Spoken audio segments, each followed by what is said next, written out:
इस वीडियो में हम आज देखेंगे कि टपल जो हम क्रिएट करते हैं उसके अंदर जितनी भी वैल्यूज़ होती हैं तो वो जितनी बार रिपीटिशन आ रही है तो उसकी रिपीटिशन को काउंट करके हम प्रिंट आउट करेंगे। तो सबसे पहले तो हमें एक टपल क्रिएट करना पड़ेगा। तो टपलेक्स के नाम से हमने एक टपल क्रिएट कर लिया। तो 2 4 9 अब रिपीटिशन दे देते हैं हम कुछ, जैसे 2 1 फिर 2 फिर हमने दे दिया 3 देन 2 देन 3 देन 4 4 5 4 और 10 एक टाइम दे देते हैं और 0 हम 3 टाइम दे देते हैं। अब इसकी रिपीटिशन कितनी बार रिपीट हो रहे हैं सारे हम काउंट आउट करके प्रिंट आउट करेंगे। तो ये हमने टपल क्रिएट कर लिया। तो अब इस टपल को हम प्रिंट कर लेते हैं। टपल को हमने प्रिंट कर लिया तो अब देखते हैं साथ साथ आउटपुट। तो यहाँ पे हमारा टपल प्रिंट हो चुका है। सिंपल हम इस पर फंक्शन लगाएंगे टपलेक्स। तो हमें सबसे पहले एक वेरिएबल लेना पड़ेगा काउंट।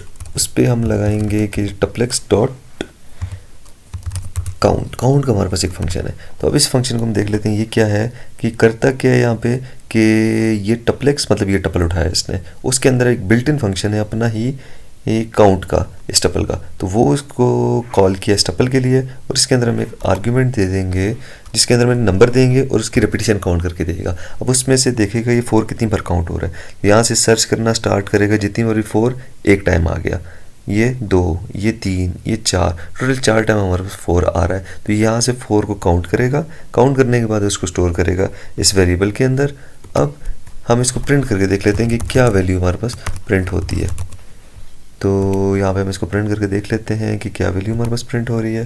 तो ये हमें प्रिंट करके दे रहा है 4। तो 4 कितनी बार आ रहा है, 4 टाइम्स आ रहा है। तो यहाँ पे हम चेंज कर लेते हैं, यहाँ पे हम चेंज कर लेते हैं जी 0 को देख लेते हैं। अब 0 कितने टाइम्स आ रहा है, तो 0 हमारे पास आ रहा है 3 टाइम्स। तो कितनी बार आ रहा है 1 2 3, तो ये 3 टाइम्स आ रहा है। तो यहाँ पे अगर हम एक और टपल बनाना चाहें तो वो भी बना सकते हैं। T2 is equal to 1 1 2 2 2 3 3। इस टपल के साथ भी हम इसको चेकआउट कर सकते हैं।